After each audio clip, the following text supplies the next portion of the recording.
नमस्कार दोस्तों, स्वागत है आपका मेरे YouTube चैनल जिसका नाम है भूतिया दुनिया। तो दोस्तों, मैंने कल कहाँ एक कहानी लेके आया था जिसका शीर्षक था बरगद की डायन। कल दोस्तों पहला भाग मैं आपके लिए लेके आया था। आज उसका दूसरा और अंतिम पार्ट आपके लिए लेके आया हूँ।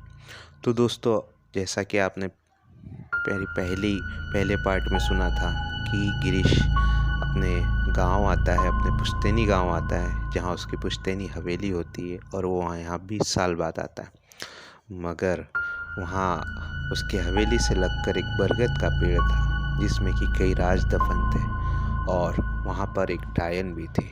तो उसी को आगे बढ़ाते हुए चलते हैं आज की कहानी की ओर। ये मेरा दोस्तों आखिरी है। दोस्तों, कहानी की ओर बढ़ने से पहले मेरी आपसे रिक्वेस्ट है कि आप मेरे चैनल को सब्सक्राइब करें, लाइक करें, कमेंट्स करें, ताकि और भी इसी तरह की मैं आपके लिए कहानियाँ लेके आऊँ। तो चलिए बढ़ते हैं दोस्तों आज की कहानी की ओर। तो गिरीश अपने सभी के साथ हवेली में अपने आप को और अपने सभी बच्चों, बीवी को और दोस्त को बंद कर लेता है और उसी में कैद हो जाता है और सुबह होने का इंतज़ार करता है। फिर आगे गिरीश ने सभी को साथ में लेकर एक कमरे में बंद कर लिया। रात में उस वीरान हवेली में पड़ी एक इंसानी लाश जो माहौल को बेहद डरावना बना चुकी थी। सब काफ़ी डरे हुए थे। स्टेलिना अपने बच्चों को खुद से चिपकाए हुए डरी और असमंजस में थी। उसे कुछ भी समझ में नहीं आ रहा था कि ये क्या और क्यों हो रहा है। रमेश और गिरीश वो भी पूरी तरह से घबराए हुए थे। तभी अचानक उन्हें बाहर से दरवाज़ा टूटने की आवाज़ सुनाई देती है। गिरीश कमरे की खिड़की से बाहर देखता है तो हवेली का मेन गेट को तोड़कर खोला गया था। तो दोस्तों, जो दरवाज़ा था या जो यूँ कहे मेन गेट था, वो तोड़ना किसी आम इंसान के बस में नहीं था। उसने देखा कि गेट से एक लहूलुहान औरत अपने पैर घसीटते हुए शंभू की लाश की ओर बढ़ रही थी। वो औरत कोई और नहीं, पुराने बरगद की डायन थी। उसने शंभू का एक हाथ पकड़ा और उसे घसीटते हुए बाहर ले गई। लाश के खून से ज़मीन पर घसीटने के निशान बन गए थे। गिरीश ऐसा खौफनाक दृश्य देखकर डर से बेहाल हो गया था। चुड़ैल के जाने के बाद एक जोरदार हवा का झोंका आया और बैठक में रखी सारी मोमबत्तियां बुझ गई।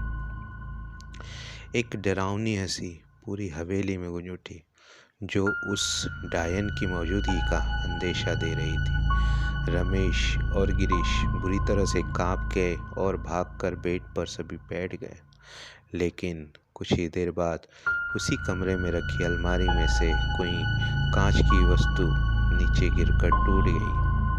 बच्चों की चीख निकल पड़ी और रमेश गिरीश भी कांप गए।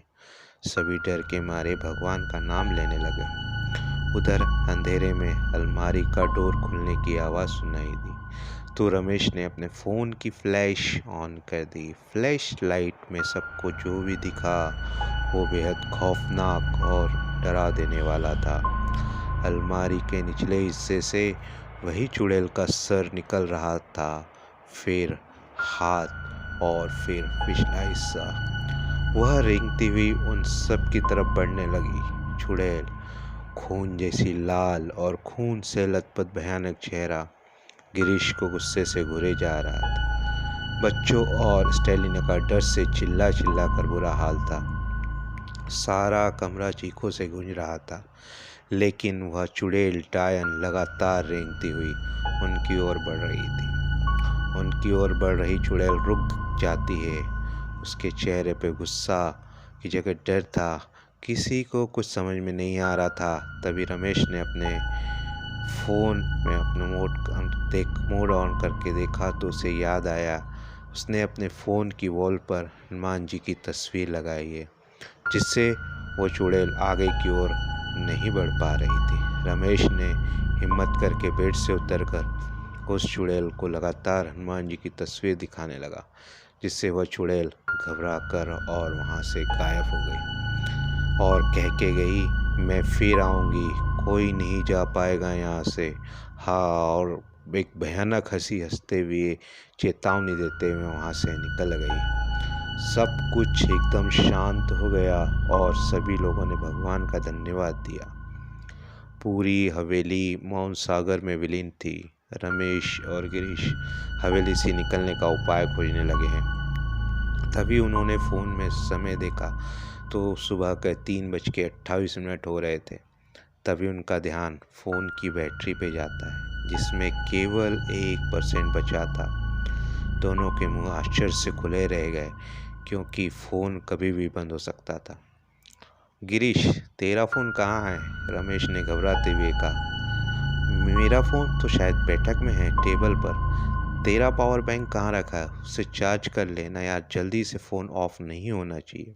ओह, मैं उसे कार में ही छोड़ आया। क्या? हाँ, अब क्या होगा? अब हम ऐसी हालत में बाहर नहीं जा सकते और नहीं फ़ोन ऑफ होना चाहिए।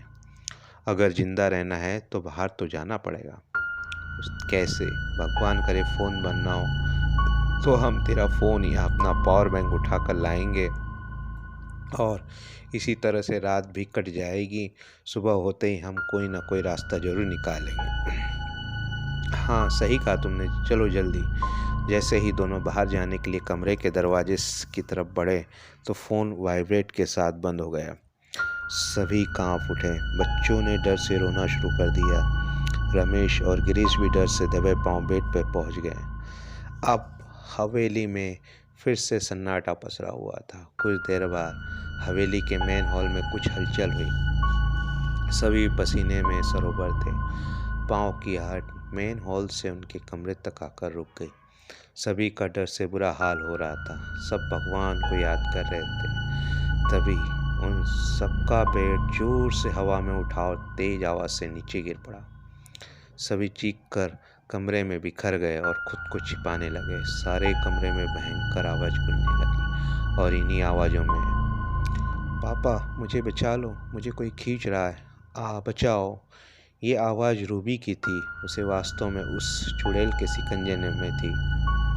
उस कमरे का गेट जो अंदर से लॉक था, वह एक ज़ोरदार आवाज़ के साथ खुला और रूबी रोती चीखती हुई घिसटते हुए निकल गई।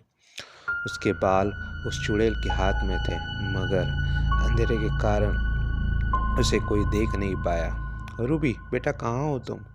गिरीश रमेश दौड़कर जैसे ही कमरे से बाहर निकलकर हवेली के गेट पर पहुंचे तो सीढ़ी से फिसल नीचे गिर गए और उनके हाथ किसी फुटबॉल जैसी चीज़ पर पड़ गया। उसे टटोल कर देखा तो पाया कि वह किसी तरल पदार्थ से भीगी हुई थी। तभी उसका हाथ उसके बालों पर पड़ा तो उसकी चीख निकल पड़ी।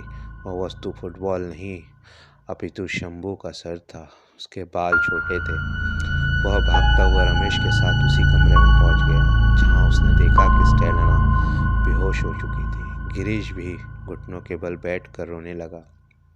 रमेश ने सब बच्चों को संभाल लिया। अब कोई नहीं बचेगा, हम मारे जाएंगे, शंभू और रूबी की तरह, रूबी और मेरी बेटी। सूर्य की किरणों की लालिमा चारों तरफ फैल चुकी थी। मौसम रोजाना की तरह खुशनुमा था, मगर गिरीश की फैमिली के लिए काफ़ी बुरा और दहशत भरा था। सभी कमरे से बाहर निकले तो उन्होंने देखा कि मेन हॉल में फर्श पर खून बिखरा पड़ा था, जो शंभू का था। सब डरते हुए बाहर पहुंचे तो देखा कि शंभू के शरीर को बेरहमी से छत विछत किया गया था।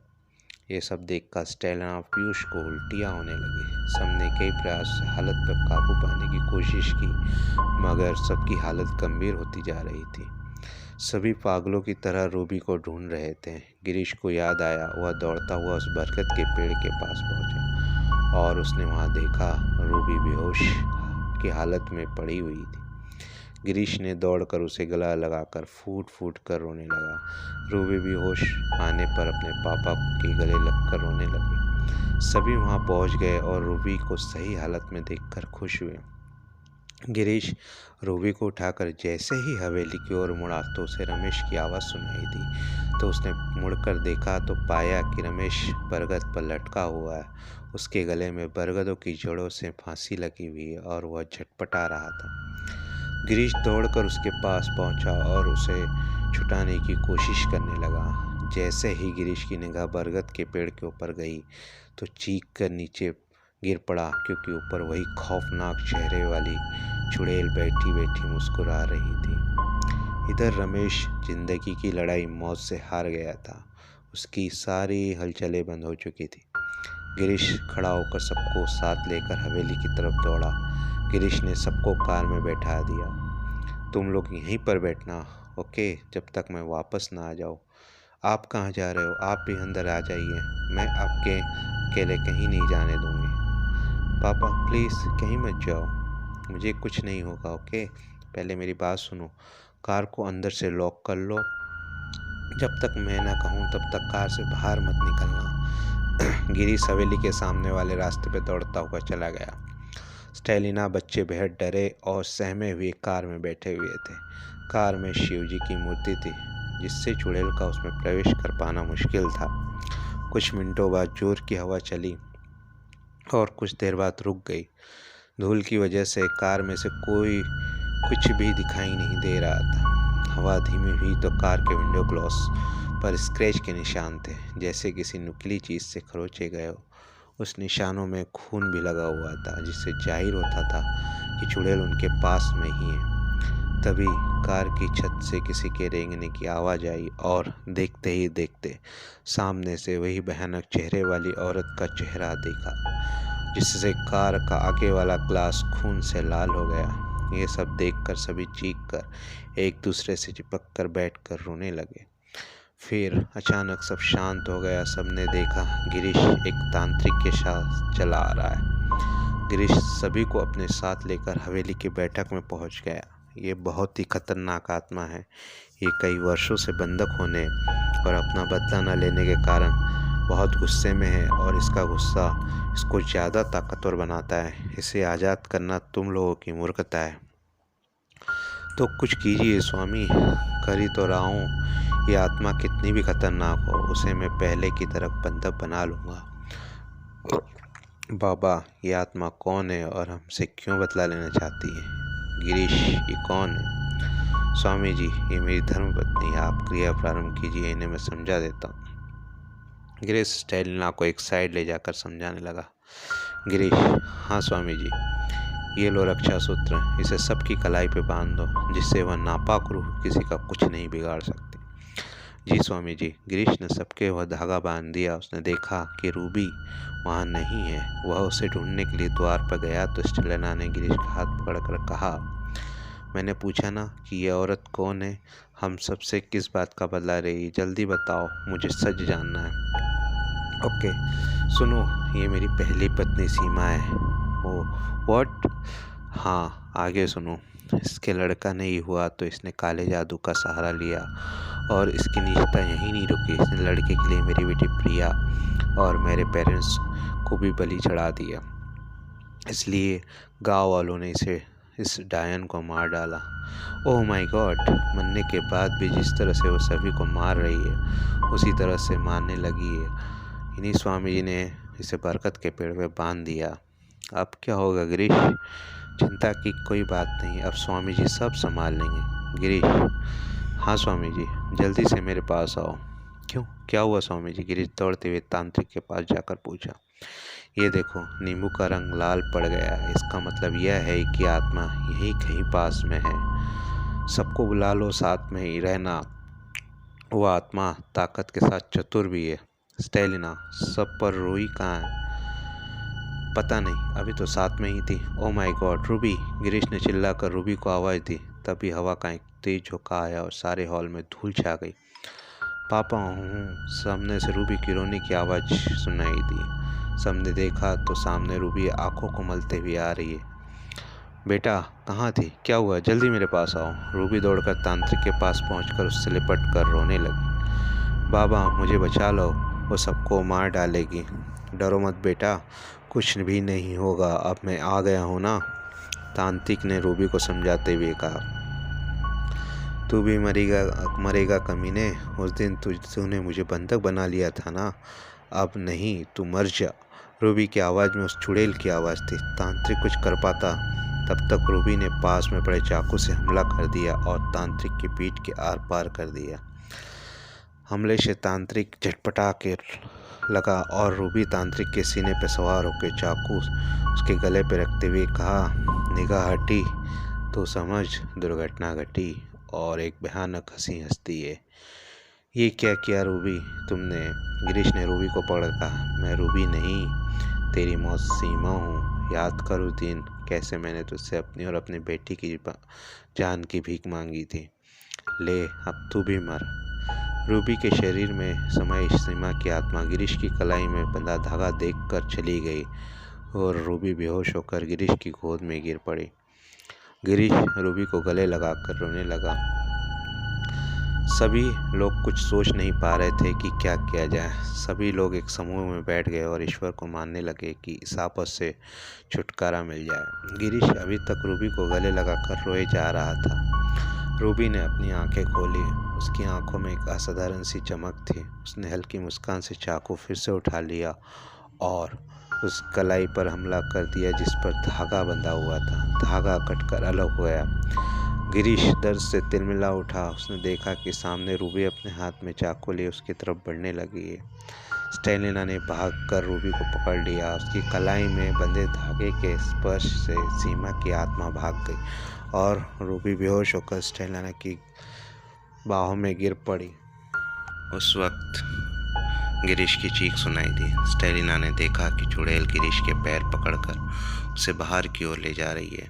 सभी बच्चे और स्टेलिना रोते हुए गिरीश को छुड़ाने के लिए भागे। उन्होंने देखा कि चुड़ैल गिरीश को बरगद के पेड़ के पास ले गई। सभी वहां पहुंचकर देखते हैं कि गिरीश बरगद की जड़ों से जकड़ा हुआ है और चुड़ैल उसके गले को अपने खूनी नाखूनों से काटना चाहती है।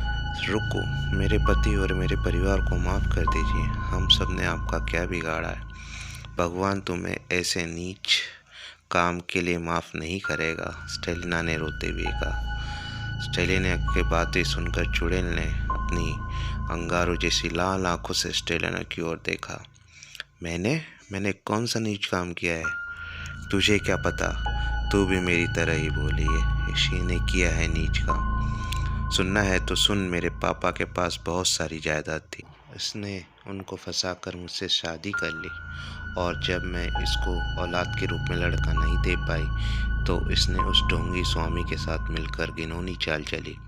उसे मेरे पास भेजा और कहलवाया कि मैं एक पूजा करूँगा जिससे मेरे अगली संतान लड़का होगी और इसी तरह मुझे बेहोश करके इसने मेरी बेटी को मारकर मेरे पास रख दिया और खून में भीगे कटार मेरे पास रख दी और सारे गांव वालों को मेरे पास बुला लाया। गांव वालों के शोर से मुझे होश आया तो मैंने देखा कि मेरे जिगर के टुकड़े को किसी ने बेरहमी से मार दिया है, जिससे मैं पागल सी हो गई। गांव वालों ने समझा दिया कि बेटे के लिए पागल हो गई है, जिससे मैंने अपनी बेटी की बलि दे दी है।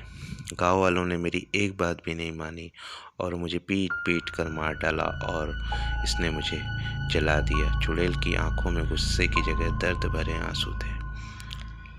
मुझे माफ़ कर दो सीमा, मुझसे गलती हो गई। गिरीश की घिनौनी हरकत सबके सामने आ चुकी थी।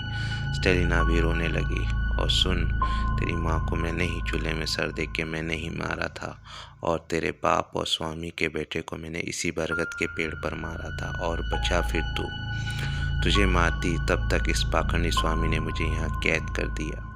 ले अब देख, अपने सामने अपनी औलाद को मरते हुए देख कर कितना दर्द होता है। चुड़ैल ने रूबी, पीयूष और शेखर की तरफ बढ़ी। रुक जाओ सीमा, तुम्हें जान ही लेनी है ना, मेरी ले लो, लेकिन मेरे परिवार को छोड़ दो। बड़ा प्यार आ रहा है, हाँ? मेरी प्रिया के बारे में ऐसा सोचा होता, लेकिन मैंने जो कहा था वो पूरा करूँगी, तेरे वंश का सर्वनाश। ले मर तू। चुड़ैल ने अपनी तेज नाखूनों से गिरीश का गला काट दिया, जिससे गिरीश ने तड़प कर जान दे दी। अब तू मरने के लिए तैयार हो जा, चुड़ैल ने स्टेलिना का गला दबाते हुए कहा। स्टेलिना की सांसें रुकने लगीं और आंखों से आंसू आने लगे। आंटी प्लीज़ मेरी माँ को छोड़ दो, हमारी कोई गलती नहीं है, हमें कुछ पता भी नहीं था, हम माँ के बिना कैसे रहेंगे, उनके सिवाय कोई भी नहीं है मेरा इस दुनिया में। आप प्रिया की माँ की तरह मेरी भी माँ हो और हम आपके ही बच्चे हैं, आप अपने बच्चों को अनाथ कैसे कर सकती हो माँ। तीनों बच्चे सीमा के पैर में पड़े अपनी माँ की जान की भीख मांग रहे थे। तभी सीमा अपने असली रूप में आ गई। उसके आंखों में आंसू थे, उसके दिल में नफरत की जगह ममता ने ले ली। उसने स्टेलिना को छोड़ दिया। काश मैं और मेरी बेटी प्रिया को भी इस दुनिया में जीने का हक मिलता। सीमा इतना कहते हुए आंखों में आंसू भरकर हमेशा के लिए गायब हो गई।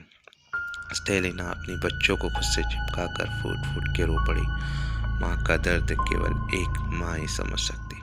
तो दोस्तों, ये थे मेरी आज की कहानी का आखिरी भाग। दोस्तों, अगर आप इस पहली कहानी का पार्ट सुनना चाहते हैं तो इसकी लिंक डिस्क्रिप्शन बॉक्स में आपको मिल जाएगी। और हाँ दोस्तों, मेरी आपसे रिक्वेस्ट है कि आप मेरे चैनल को सब्सक्राइब करें, लाइक करें, ताकि आने वाले टाइम में ऐसी ही डरावनी मनोरंजक कहानियाँ मैं